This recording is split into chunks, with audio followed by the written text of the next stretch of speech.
2015 से 2023 के बीच ऐसा क्या हुआ जिसकी वजह से 100 लाख करोड़ रुपए का कर्ज भारत पे आ गया। इतना सारा ब्याज और मूलधन कैसे वापस हो पाएगा? भारत के ऊपर क्या मोदी सरकार कुछ गलत कर रही है? और दोस्तों, काफी सारे सवाल जो है वो हमारे दिमाग में आते हैं ये बात सुन के। आज के वीडियो में आपको इसकी सच्चाई बताने वाले हैं। ऐसी ही जानकारी पाते रहने के लिए हमारी चैनल को सब्सक्राइब करके बेल आइकन जरूर से दबा दें। आइए आगे बढ़ते हैं और बताते हैं आपको शुरू से। बात है 2014 की। भारत के ऊपर 55 लाख करोड़ रुपए का इंटरनेशनल टोटल खर्चा चढ़ा हुआ था। भारत के ऊपर जो 2014 तक, आप जानते हैं इसके बाद क्या हुआ? उसके बाद 2015 से 2023 के बीच भारत का जो कर्जा है वो 55 लाख करोड़ से बढ़कर 100 लाख करोड़ रुपए तक पहुंच चुका है। महज 9 सालों में आजादी के 50 से 60 साल का जो ये रेंज है वो क्रॉस कर दिया है, 3 गुना बढ़ गया। ये कर्ज कैसे चुकाएगा भारत, जो कि 100 लाख करोड़ रुपए के ऊपर जा चुका है और भारत को ब्याज भी दूसरे देशों को ज्यादा पे करना पड़ता है। भारत अगर कर्जा लेता है तो उसे चुकाना पड़ता है 7% इंटरेस्ट, 7% इंटरेस्ट, क्योंकि भारत की ग्लोबल क्रेडिट रैंकिंग कमजोर है। आप समझ रहे हैं, भारत को ना सिर्फ उसकी आजादी से अभी तक 3 गुना कर्ज पे करना है, बल्कि साथ में ऊंचे इंटरेस्ट रेट पे ये कर्ज अदा करना पड़ेगा। और यूरोप की सबसे बड़ी अर्थव्यवस्था इस वक्त मंदी की मार झेल रही है और नेगेटिव में है जर्मनी का जीडीपी। इतने बड़ी कंट्री का तो क्या लगता है आपको? कुछ ऐसे फैसले ले लिए हैं भारत ने जिसके चलते इंटरनेशनल कम्युनिटी भारत के ऊपर प्रतिबंध लगाते हैं और उसको लेकर के हो रहा है ये मसले पर। फिर क्या करेगा भारत? अगर भारत का जीडीपी 7% से नीचे गिर जाता है तो क्या असर पड़ेगा?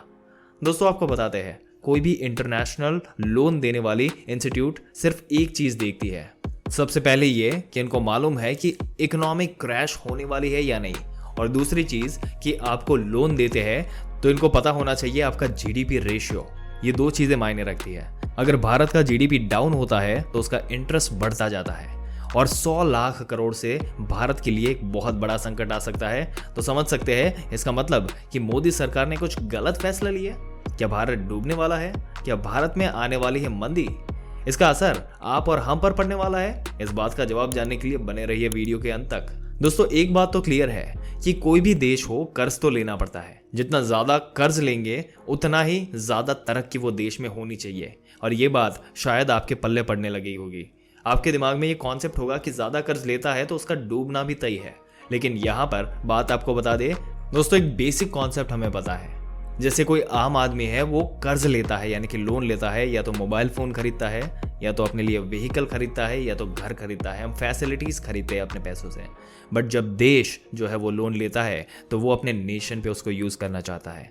उसको परवाह नहीं है उसके एंटरटेनमेंट की, बट उसको परवाह है रोड कंस्ट्रक्शन की, हर एक छोटी मोटी डेवलपमेंट की जो रिक्वायरमेंट है कंट्री में उसको डेवलप करने के लिए। और ये जो पैसे लेता है उसका भी एकमात्र उद्देश्य यही रहता है कि यहाँ पे इंफ्रास्ट्रक्चर डेवलप हो और उससे और भी वो पैसे बनाए।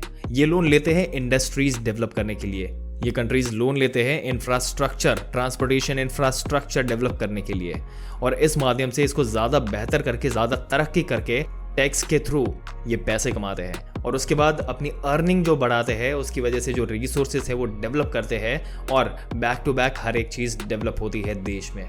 और यही सबसे बड़ा रीजन है कि इन्होंने जो कर्ज लिया हुआ है, ये कर्ज हमेशा इनको प्रॉफिट देता है। और अगर सही तरीके से इसको इन्वेस्ट किया जाए, अगर पाकिस्तान वाले कर्ज लेते हैं तो उसके बाद उनके नेता जो है वो खा जाते हैं। और जैसे कि भारत, जैसे कि हमारी कंट्री जो कर्ज लेती है, तो जीडीपी के साथ यहाँ पे हमें पता ही है कि हमारे देश में काम हो रहा है, तभी तो कर्ज का जो पैसा आ रहा है वो प्रॉफिट देने की, यानी कि जीडीपी जो है, ग्रॉस डोमेस्टिक प्रोडक्ट जो हमारा है, उसमें बढ़ोतरी जो है उसको मेक श्योर करता है। और हमारे पैसे जो है यहाँ से निकल रहे हैं, जो पैसे आ रहे हैं कर्ज के रूप में, उसे कुछ चीज बन रही है। इंडस्ट्री जो है वो, ट्रांसपोर्टेशन जो है, इंफ्रास्ट्रक्चर जो है वो डेवलप हो रहा है और वहां से अल्टीमेटली जो पैसे है वो निकलने चाहिए वो निकल रहे हैं। और दोस्तों, यही तरीका होता है सरकार का देश को डेवलप करने का। आपको बता दें कि अमेरिका तो बहुत ज्यादा कर्ज में है, जापान भी हमसे ज्यादा कर्ज में है, और काफी ज्यादा कर्ज ऐसी कंडीशन में है कि वो तो पूरे बैंकक्रप्ट हो चुके हैं, या हो जाने चाहिए आइडियली। बट रियलिटी ये है कि इतना ज्यादा पैसा लेते हैं, उतने बेहतर तरीके से इनका इंफ्रास्ट्रक्चर जो है वो डेवलप करते हैं, और अगर इसमें कोई गलती कर दी डिसीजन लेने में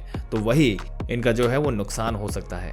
पर ऐसा बहुत ही कम कंट्रीज के साथ हो सकता है क्योंकि उनके पास काफ़ी सारे थिंक टैंक होते हैं। वो सोच समझकर पैसा जो है वो कर्ज पर लिया जाता है और सोच समझकर उन्हें इन्वेस्ट किया जाता है, तो कुल मिलाकर फ़ायदा ही होता है। अब देखिए, भारत ने ही इतना सारा कर्ज लिया और सब कुछ ठीक है, और हमने ये भी बताया कि जो जापान है वो 3 से 4% उसको इंटरेस्ट मिलता है। और इसका रीज़न अगर आपको बताया तो आपने सिंपल लैंग्वेज में सुना होगा सिबिल स्कोर। सिबिल स्कोर एक इंडिविजुअल पर्सन का जो है वो स्कोर दिखाता है, जिसकी वजह से उसको लोन की एलिजिबिलिटी मिलती है। और उसी तरीके से नेशनल लेवल पर ग्लोबल क्रेडिट जो है वो दिया जाता है। तो भारत का जो ग्लोबल क्रेडिट है वो इन कंट्रीज़ के कंपैरिजन में कम है। इसकी वजह से हमें ज़्यादा इंटरेस्ट पे करना पड़ता है, क्योंकि जो क्रेडिट है जिसमें जो मूलधन है जो चुकाना पड़ता है वो समय से नहीं चुका सकते या फिर ज़्यादा समय के लिए चाहिए होता है। उसकी वजह से ये जो ग्लोबल क्रेडिट है वो उसके ऊपर से डिसाइड होता है और इसी तरीके से इंटरनेशनल लोन दिया जाता है। दोस्तों, आपके क्या विचार है इस मुद्दे के बारे में, और हमारे देश में जो इंफ्रास्ट्रक्चर चल रहा है, जो डेवलपमेंट चल रहा है, उसके बारे में अपने विचार हमें कमेंट करके ज़रूर से बताइएगा।